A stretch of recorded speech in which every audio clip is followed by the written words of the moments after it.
আসসালামু আলাইকুম।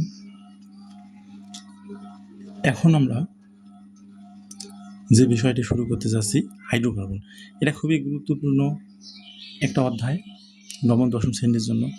পরবর্তীতে যারা উচ্চ লেভেলে সায়েন্সে ভর্তি হওয়া তাদের জন্য এই কেমিস্ট্রির এই অধ্যায়টা খুবই প্রয়োজনীয় ও অতীবই গুরুত্বপূর্ণ। আর এই অধ্যায়টা সিস্টেমেটিক পড়লে খুবই সহজ। যেহেতু সহজ, আবার সিস্টেম ছাড়া পড়লে মোটামুটি কঠিন এবং এলোমেলো মনে হবে।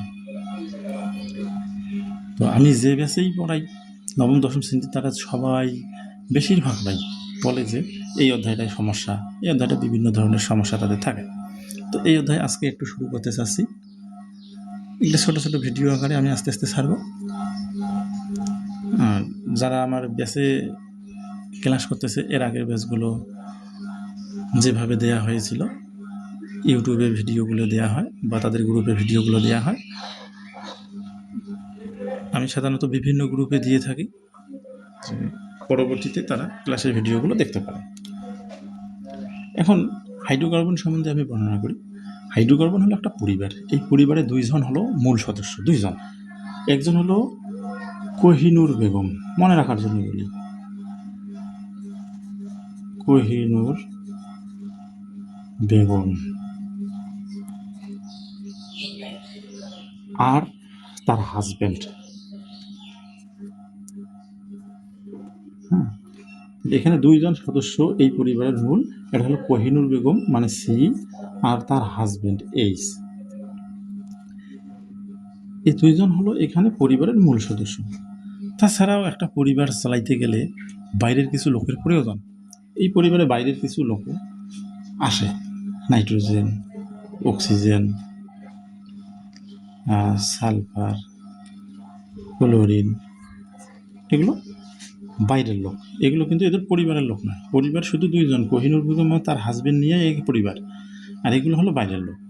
তো আমরা সাধারণত এমনিতেই কী জানি যে একটা পরিবারের যত ভাঙন সৃষ্টি করে সব হলো বাইরের লোকের কারণে। তাহলে বাইরের লোক যেখানে থাকবে সেখানে ভাঙন তৈরি হবে।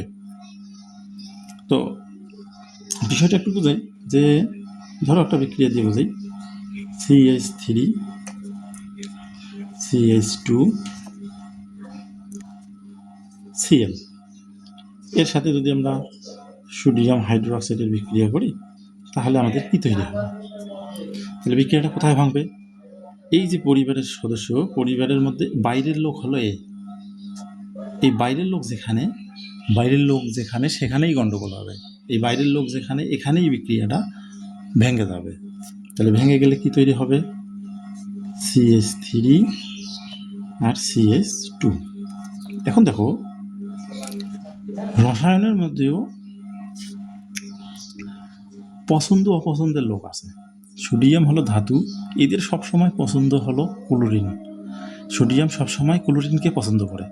তাই সোডিয়াম যখনই ক্লোরিনকে দেখছে, ক্লোরিন আবার সোডিয়ামের কাছে এই বন্ধনটা ভেঙে ফেলছে। যেহেতু এ পরিবারের বাইরের লোক, এই বন্ধনটা ভেঙে সোডিয়ামের কাছে চলে আসছে। তাহলে আমরা সোডিয়াম ক্লোরাইডটা আলাদাভাবে একটু লিখি। সোডিয়াম আর ক্লোরিন বিক্রিয়া করে সোডিয়াম ক্লোরাইড তৈরি হয়েছে। এখানে যে একটা ফাঁকা হাত ছিল, যে জায়গায় এই বাইরের লোক ছিল ক্লোরিন, এই সোডিয়ামও তো একে ত্যাগ করে চলে গেছে। তো এই OH আসি আবার কী করলো, এই ফাঁকা জায়গাটা আবার বসে গেল। এই পরিবারে তো বাইরের লোক প্রয়োজন আছেই, তাই আবার একে স্থান দিয়ে দিল। হ্যাঁ, তো আমরা যত ধরনের হাইড্রোকার্বন বিক্রিয়াগুলো দেখব, সেখানে তাদের পরিবারের লোক বাদে যেখানে বাইরের লোক আছে, আমরা সেখানেই আগে চিন্তা করবো যে এখানে ভাঙবে কিনা। তো সাধারণত এই যৌগগুলো, এই নাইট্রোজেন, অক্সিজেন, সালফার, ক্লোরিন, এই জাতীয় যে যৌগগুলো থাকে বাইরের, এগুলোর কাছেই সবচেয়ে বেশিরভাগ বিক্রিয়াগুলো ঘটে। তো পরবর্তীতে আরও বিশেষ বিশেষ অংশ নিয়ে আসবো। আজকের মতো এখানেই।